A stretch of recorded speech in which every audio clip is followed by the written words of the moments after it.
Ayun. Good day mga paps, idol, uncle, yan, lahat po, lahat sa mga ating ano dyan, mga parikoy. Ito, meron tayong client ngayon, Montero Gen 3, mga idol, nakuha niya kasi 60k mileage ang tinakbo, kaya pina-heavy PMS na sa atin ngayon. Ito, babaklasin natin yung kanyang EGR valve, tsaka intake manifold, lilinisin natin yung combustion. Tapos pinasabay na nga rin ni idol yung turbo.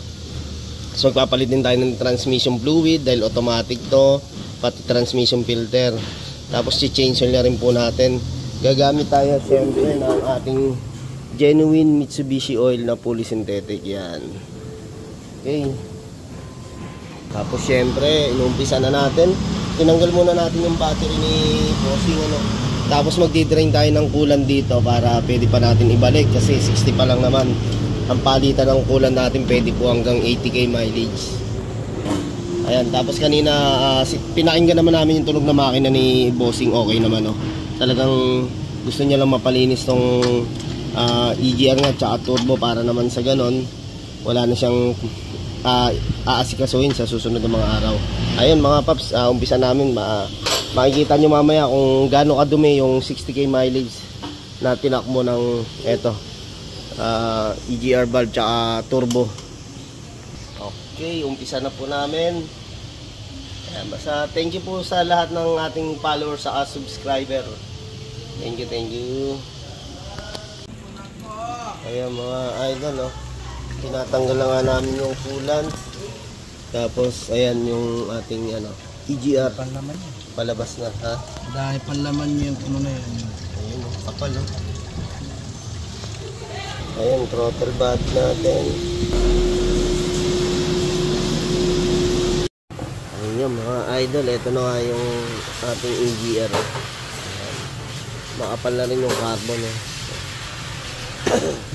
Tapos syempre ito, natanggal natin yung EGR cooler na kailangan din malinis yung loob, kasi talagang iniistakan din ang mga carbon yan, medyo matigas na, yan, kasi kung mapupuno siya ng carbon, bawas yan sa pampalamig sa ating EGR. Etong intercooler, EGR cooler. Okay mga paps, tanggal na nga natin yung intake manifold. Ito yung combustion na hindi naman sobrang kapal ng carbon. Ito tubo yun, medyo makapaltas. Kinakalas na rin natin yung sa turbo. Sa mga idol, ito kanina nilinisan natin ng kerosene. Ngayon binababad natin ang degreaser para mas matanggal yung talagang sobrang itim o kapit ng carbon niya, yan, Kailangan talaga may degreaser tayong gagamitin dyan, Yan, ito yung intake manifold. Ayan, kailangan natin babaran para yun, talagang yung kasulok-sulukan is matatanggal. Ayan yung pinaglinisan natin. Tapos syempre ito yung kailangan kutkutin muna natin yung mga idol, gaya na itong tubo na to, kung gaano ba. Ayan, ay dami pala yung mga idol, hindi man masyado madumi dun sa minsan ito, pag ito nagbara, mahirapan rin yung ating makina. Apektado rin po nito dahil kasama to sa ating part ng EGR. Ayan, kukutkutin ko pa muna ulit mga idol, bungad pa lang yung nakutkut natin. Ayan yung mga idol, nalinisan natin yung combustion. Ayun, okay, pwede na natin isalpak. Tapos ito, tinatanggal natin yung carbon dito. Basta degreaser lang, tsaka yung matitibay na pamunas para hindi naman maiwanan ng basahan sa loob mga idol, yung mga basahan na mga yan, yung mga ginagamit natin parang tuwalya, solid yan. Okay, tapos may gasket nga tayo, yan sinasalpak na ni Paro. Okay, ating intake man mga idol, kulang pa, tapon muna natin to. Ito yung galing dun sa tubo.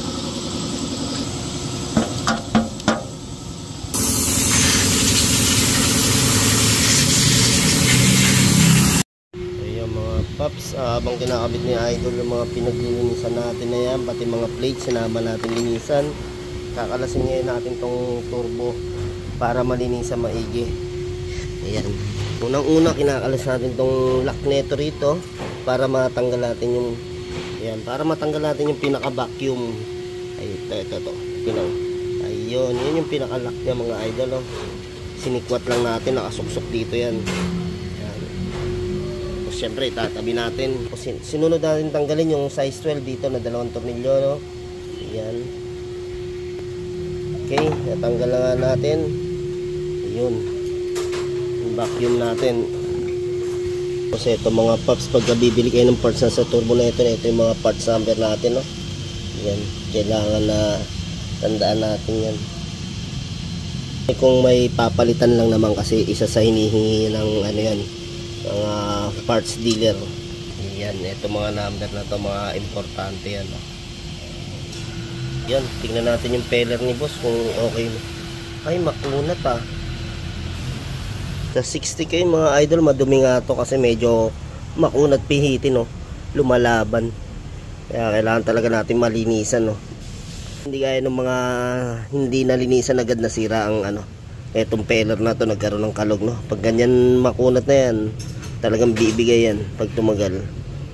Tapos mga idol, pagkakalasin na natin tong size 10 na to, no? Hindi naman tayo maliligaw kasi meron tayong palatandaan dyan, yan yung butas na yun, no? Diyan natin pagtatapatin yan. Kung medyo mahirapan naman kayo, lagyan nyo ng tanda. Ayan, para hindi naman tayo paikot-ikot ng salpak. Okay, mga angkol, katok-katokin nyo lang, tapos natanggalan natin yung size 10 paikot, tapos yan 10. Ayan na nga, oh. Nabunot na natin, oh. Kinatok lang din natin konti. Tingnan natin bakit makunat-kunat ikot. Ayun. Mga kapit siya, makapal na rin pala talaga ang carbon, mga angkol, oh. Ayan, mga angkol, oh. Ingatan natin kung yung mga ano, ha, pag kayo magkakalas. Ito yung mga washer na to, oh. Dalawa to. Yan. Ingatan natin ma-disalign o masira. Yan, linisin natin degreaser mga paps, oh. Yung vacuum. Kasi ito kung gaano nga kakapal to mga idol, oh. Kaya makunat yun. Kasi nga, ayan, napapaligiran siya ng carbon, oh. Sa 60K mileage ang Montero Gentry, idol.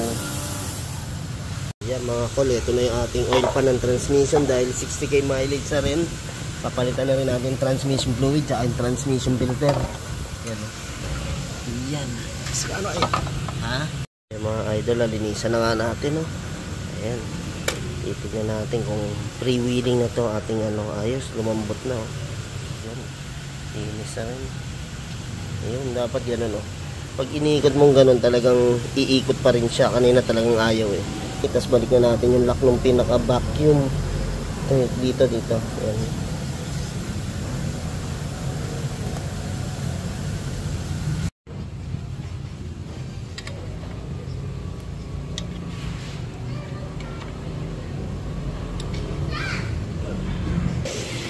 Yes.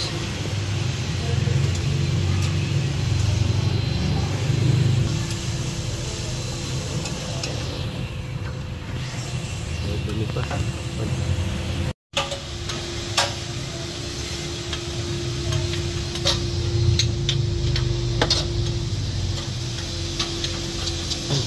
Okay, linis.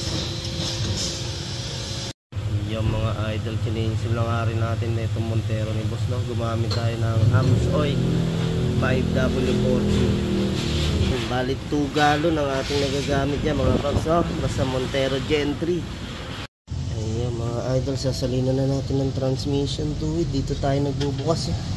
Ayun, makikita nyo yung size 24 dito. Ay, ito pala. Sorry. Ayan, yan. Sa bandang kaliwa po ng transmission yan. Yan mga idol, natatanggal na natin, oh. Okay, yan. Mga idol, natapos na nga namin, no? Pinalitan na rin namin ng fuel filter. Tapos yan, maririnig naman natin yung tining ng takbo ng sasakyan. Ayan, okay. Mga idol, kapit na namin yung cover sa ilalim, no? Ayan, daming ang ATF. Sakto sa level 5.5. Yun na ilagay nating MA1 na ATF dito sa Montero ni Idol. Yan yung ginamit natin, mga idol. Oh. Basta sa Montero Gen 3 ATF MA1. Yan, mga. Okay mga boss, ang nailagay namin is 5.5 liters. Na para natin ma-check yung ATF, dito tayo nagsusukat, no? Habang naka-start yung ating makina. Pagka may tumulo, ibig sabihin ano yan, okay na yan. Pagka wala, kulang, kailangan natin dagdagan. Ayun, okay. Yan, okay yung tulo nun. Yan, dami umagos, kaya talagang puno-puno na sa level. Ayun, okay, natapos namin yung Montero ni boss na taga Binangonan. Pinasyalan tayo dito sa Taytay Rizal. Ayan, papasalamat tayo kay Idol. Idol, thank you sa uulitin. Ayun, thank you. Ayan, inabot kami ng alas 6 sa heavy PMS ng Montero ni boss. Yan, thank you boss. Ingat.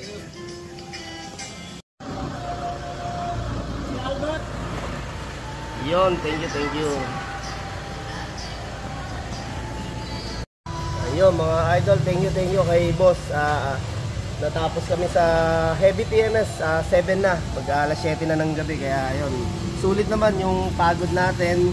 Talagang naayos natin ng maayos yung sasakyan ni boss. Thank you.